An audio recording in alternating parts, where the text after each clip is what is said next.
You're listening to Tabletop Arcanum, a podcast dedicated to learning and exploring the hobby of tabletop gaming. Your hosts are Justin Taylor and Richard Geese, so sit back and relax as we talk, discuss, and joke our way through the hobby we love so much.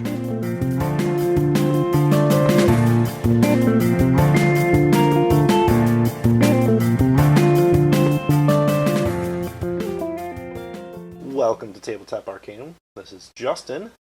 And Mindy. Which does not sound like Ricky whatsoever. I'm cuter. It's true, but so with the whole stay-at-home, shelter-in-place, COVID-19 situation that we're dealing with globally, Ricky is self-quarantining elsewhere, so my wife, Mindy, decided to join us in the basement for recording. If you call that deciding. Well, it's either that or I talk to myself in the basement further. More than I normally do. Yeah, that's probably not good. Okay, so we got you temporarily as a step-in co-host, and we'll see how it goes. Yes. So, we were supposed to talk about Alternity, the RPG, this week. However, that is kind of shifted with all the events going on, mostly because getting together and playtesting an RPG with people and seeing how the system works, it's probably a very terrible idea. Yeah, not good at this point. At least in person, I might be able to try to pull it off on a virtual game, which we'll touch on in our replacement topic of how to play games while you're quarantined. Yes, let's talk about some games here. Well, first, the roll recap. So, Mindy, what games have you been playing since we recorded last? Since I've never recorded, a lot of them. But just recently, Ticket to Ride was the last one. Mm-hmm. And before that was Seven Wonders, mm-hmm. which we definitely learned I have a problem counting and scoring points. But yeah. Otherwise, it was really good. Just relaxing and enjoying company. Fair. And you? Well, besides the two that you included already, I also have pulled out Arkham Horror, the card game, ran through a 3-session campaign of that, part of the Quarantine Con that the community was kind of putting forward on that game, using alternative setup rules like Hypochondria is a must-have weakness in your deck because washing hands is important. Theming up the deck build I did, so things like Barricade, Scavenging, not using any allies in my deck, that social distancing aspects that we're supposed to be practicing. So sticking with the quarantine theme. Yes, that was the challenge, was trying to play the game in such a way where you're kind of emulating that. It worked. It was a challenge. I put it on hard mode for myself because I've been playing Arkham since 2016. So, the card game since 2016, the original game since 2005, which I did also play one day in our basement as well, because it was a long time. Some friends of mine were talking about it, so of course I went, I'll throw that down on the table and play that again. Okay. So, but that's it. It's been a little light, mostly because dealing with everything else that's going on.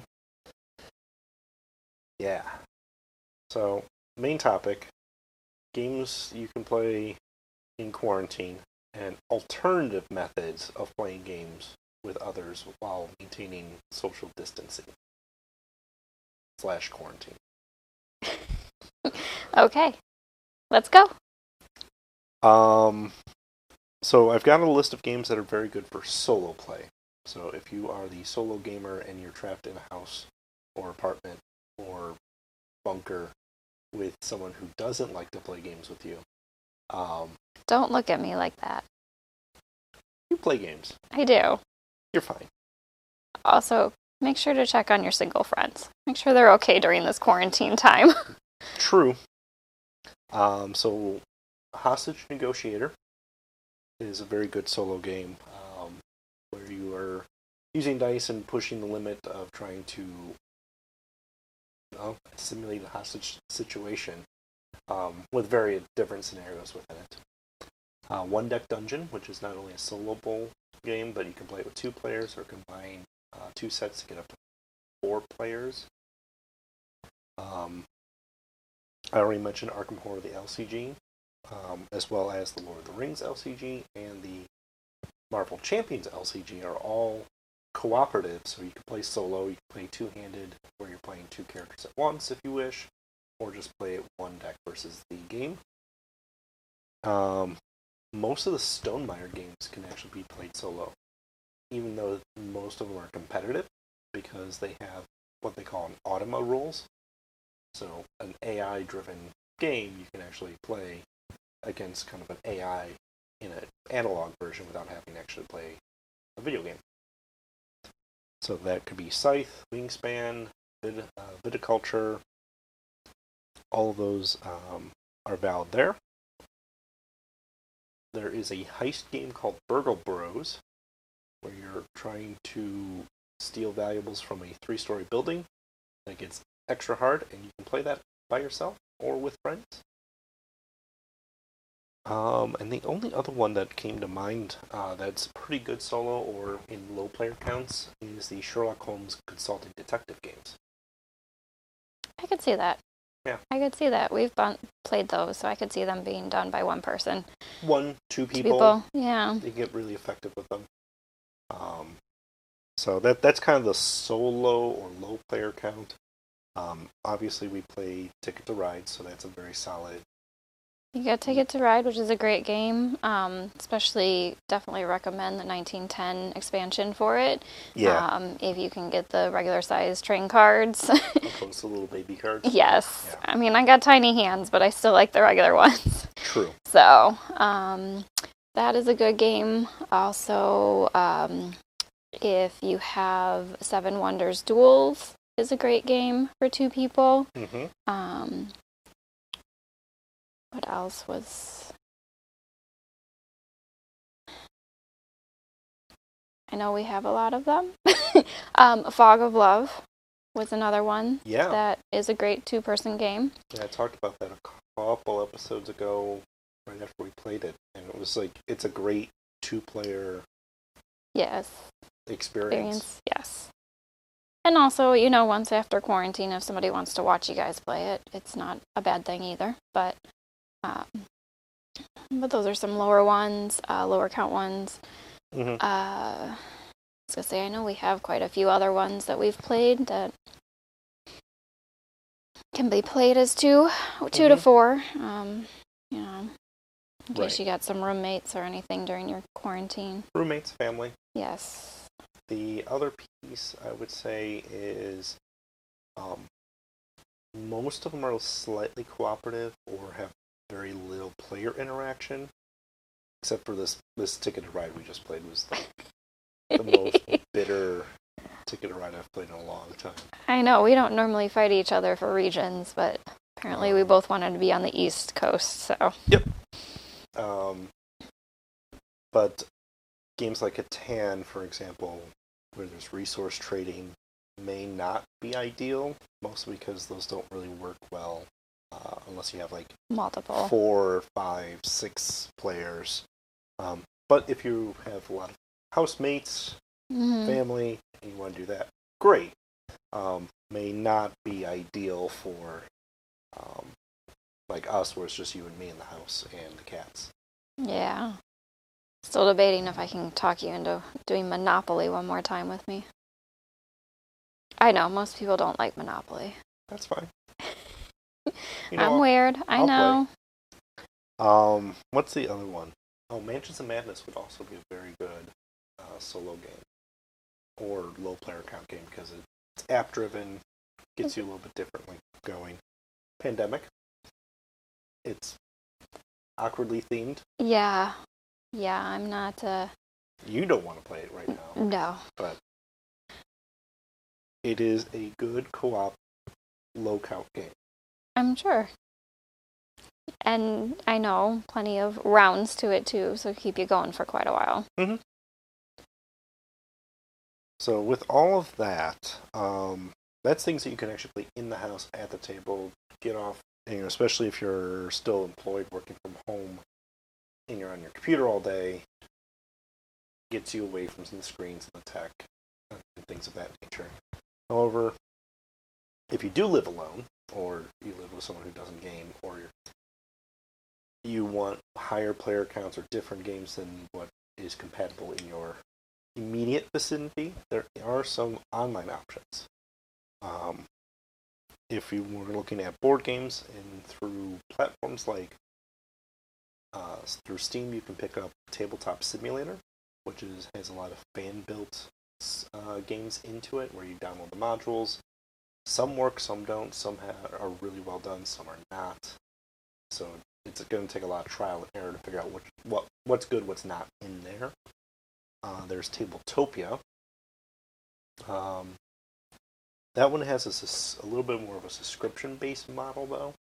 The games on it are a lot higher quality, though, as far as actually being able to play them easily. The benefit that you can do, though, is one player can actually have the premium subscription and invite other people to their game, and they don't have to be subscribed. So that helps alleviate it a little bit. It does. So you just need one friend with it. Right. And then there's actually websites dedicated to it. So there are very specific websites out there for, like the Iron Throne for the Game of Thrones card game, or Jikaku for Legend of the Five Rings. So if you are into competitive gaming, you can actually play online digitally that way. You build your deck just by selecting cards in there. And a lot of competitive players use it as testing grounds for different deck builds and things of that nature. But if you can't leave the house and you still want to get your fix in, you can go to those sites. But there's also websites like Board Game Arena. And then there's a couple Euro-based ones, Yucatana and Boiju, both of which are more Euro-based games. So, lots of different options for playing board games online. Yes. Most of them are actually kind of free or low cost. Tabletop Simulator and Tabletopia are more like 3D generated, a little bit more fancy, so they do have a cost to them, but there are usually sales to watch out for. I actually think they even went on sale this week because of, well, everybody's stuck, so quarantine. gotta get people doing something. And yes. all of them have seen a spike in use in the last couple weeks here. So the other thing that I can bring up is, if you are the RPG player, you have Fantasy Grounds and Roll20, which can get your tabletop Dungeons and Dragons, Pathfinder, Starfinder, Star Wars RPG fix that way. Both have ingrained video conferencing, or you can use a third party like Discord or Google Hangouts. If you're looking for Dungeons and Dragons specifically, there's D&D Beyond, which can get you all your digital character sheets set up. And there is an extension for Chrome and Firefox called Beyond 20, which translates your D&D Beyond character sheet into Roll20. Okay. So you don't actually have to put the sheet into Roll20. You can actually, you use the integrated D&D Beyond. Saves Pull time, it in. Saves time, saves a lot of effort. Okay. So lots of different methods of actually connecting with people that we didn't have like 20 years ago. Mm-hmm. And if you don't want to connect, you got all the apps in the App Store of certain games you can definitely go ahead and purchase and run. For instance, Ticket to Ride is there, and you can play against some AIs, and it scores for you, which is always helpful and fast. Also, Zorro. Yeah, Zorro has an app. Yeah. Bunch of other ones in that, but Catan. Yeah. Carcassonne, Mysterium, Love Letter. Right. There's a lot of apps for those now. Yeah, so, if you're the only one online and you want to do something, you can do an app too, so it's just you if you don't want to talk to people. Right. Some of us introverts are still introverts even during quarantine, so. Right. So it's lots of different neat ways of doing it that I don't know if I've really pushed that envelope yet. This is actually kind of forcing me out of that bubble. I know I've used most of them on some level, but not really to the level I'm going to now. Yeah. I know, you're more of a social, prefer to have people over, prefer to pull out the actual board game and play. Yep. Yeah. So that's kind of our quick review of games you can play in this quarantine shelter-in-place style world that we're finding ourselves in very suddenly. The unfortunate time is going to be if you don't already have some of these games. There's a lot of local stores that are doing, at least in my area, curbside pickup, or they will ship it to you because the businesses can't actually be open to the public anymore in the northern Illinois or Illinois in general area. In Wisconsin, which we're close to, just went to that too. So it's going to be interesting how long this is going to last and what we can do to get through it. So stay social, stay checking in with people. And speaking of checking in and people, on my last episode we talked about all the different cons I was going to attend, which are all but one canceled at this point. So GaryCon and Adepticon were going to be this upcoming weekend. Those are canceled. Midwest Gaming Classic and Cheyenne Gaming Convention both got canceled.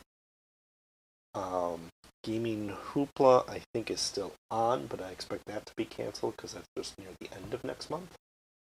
So I think it's just more of a timing of right now it's a wait and see, but I think that wait and see is going to push that line further out. Yeah. And we're going to have to be quarantined a little longer. And I expect so. Yes. Yeah. However, even though these cons are canceled, you have a fun little con coming up this weekend, right? It's a virtual GaryCon. Yes.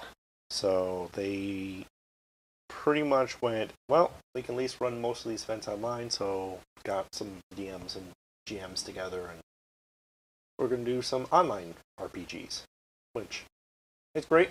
There's a couple seminars that are being webcast too, so going to check that out and talk about that next time a little bit, how that goes. And then, I'll be occupied for like a whole weekend, so I can binge watch TV. Pretty much. Now, so far, Origins is a wait and see. That's out in June. I think they're making the call by May 1st, just to be sure, because of hotels and everything. Yeah. Gen Con is still so far on, but that's still a wait and see, because that's a lot end of July. Of people. Yeah. It's end of July, early August, yeah. Game Hole Con, which is the early November. It's just too far out. Yeah. So we'll see if things kind of come back or not this year. See how the summer handles this virus. And that's true. Yes. So with all of that, I'm trying to think if there's anything else. Do you consider Lords of Waterdeep a low-person game? It's not bad. I know it's better with more. The more you have, the better it gets, because it is that worker placement. But at 2 players or 3 players, it's still pretty solid. Mm-hmm. It's kind of one of my more favorites, along with Ticket to Ride. Yep. And, yeah, I'm old school. I'm a Monopoly, Asari kind of girl, so... I mean, they're classic games. Most people have them, so you can pull them out. We've got some here. We've got some other ones. Clue? Well, yeah, I guess. You don't like Clue? I don't like Clue. I think it's also... I feel like it's better if you got more people, though, instead of just 2. That's true. Actually, I forgot about Time Stories. That's true. Time Stories is really good at low player count games. And they just came out with a kind of 2.0 version of it, where they shook up the model a little bit. You don't actually have to buy the core box anymore. You can actually play the game straight out of the box. But more on that to come. So, we've got the 50th episode coming up very, very soon. Yay! Yeah. It's weird saying 50 episodes. Yeah, we won't talk about how many I've listened to. If you've got a tenth of that number, I'm proud. No. Okay. I'm trying. I've been working on it. It's just, right. Work gets in the way for when I'm going to. You hear me talk about games all week anyway, so I know. you don't really need more. No. I don't need more in-depth information. You'll just throw a game at me and go, here, play this with me. True. I should probably do that more often. Such as, what's the bird one? Wingspan. Wingspan? Yeah. You were one of my test dummies for Wingspan. Yes. We did not like the quick start rules. I did not know. No, we did not. Yeah, we did not. We did not, and I talked about that on the review, and some people I can find that very useful, others not so much. Yeah. Us, not so much. No. I like a little more contents when I'm starting a game, so. Right. Whereas, like, how Love Letter taught us to play, that gave us a lot of context as we flipped cards, found that, like, oh, here's the next thing that you're going to encounter. Right. Now do this for, like, a turn or two. All right, here's the next thing. Do this for a turn or two. Oh, now you've played 6 turns. This is what happens. Mm. So the tutorial that you play as you learn with that worked. Yeah. So next episode. Yes. I'm going on the presumption that we're still going to be under quarantine. So I won't get to be your co-host again. I will hopefully welcome you back. As long as I don't strangle you by then. Right. So next episode would be one that you picked out. Professor Evil and the Citadel of Time. Yes. We'll play that a bunch in the next couple weeks and review it. The good, the bad, the ugly. I'm excited. Cool. Alright, so Professor Evil, Citadel of Time next. Yes. And then after that, it's the 50th episode. Okay. So that is the AMA, Ask Me Anything, or Ask Us Anything. Ricky we might be out of quarantine by that point, because now we're far enough out. If he is, he'll be back, and we'll do the AMA. Definitely write in, tweet us, Instagram.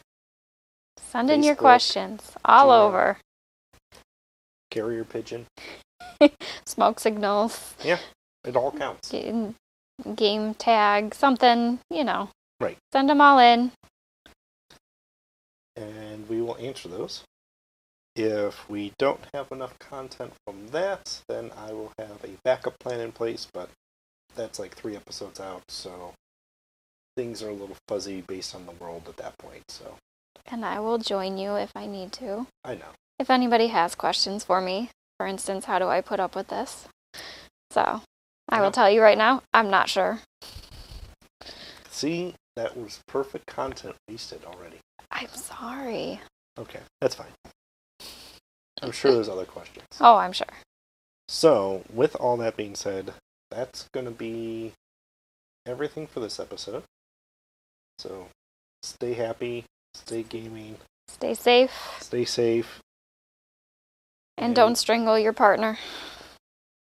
Have a dedicated gaming space that you can hide away from your significant others or family. I sequester myself in the basement, for example. Yes. It works out quite well. Yep. So, that is my pro tip of how to survive the end of the world while under quarantine with your significant others that don't play games like you do. Mine is get a pet. Yeah. Yeah. Pet a pet. Pet a pet. Pet a pet. Pet a pet. All right. Yes. Well, dog, cat, hamster, rat, whatever you want. Reptile. Yeah. Snake. No snakes. Well, not here. No, definitely not here. Other people can have pet snakes. Yeah. Sure. They can. Sure. You're just not going to visit them. No. So, that's all we got for this episode. So, thank you for listening. As always, this has been Justin. And Mindy.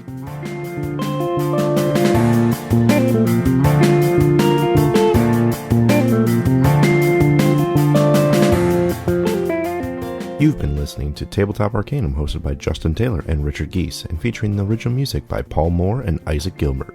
You can follow us on most social media platforms. Please don't forget to like, subscribe, and leave us a review on whatever platform you listen to podcasts. As always, thanks for listening.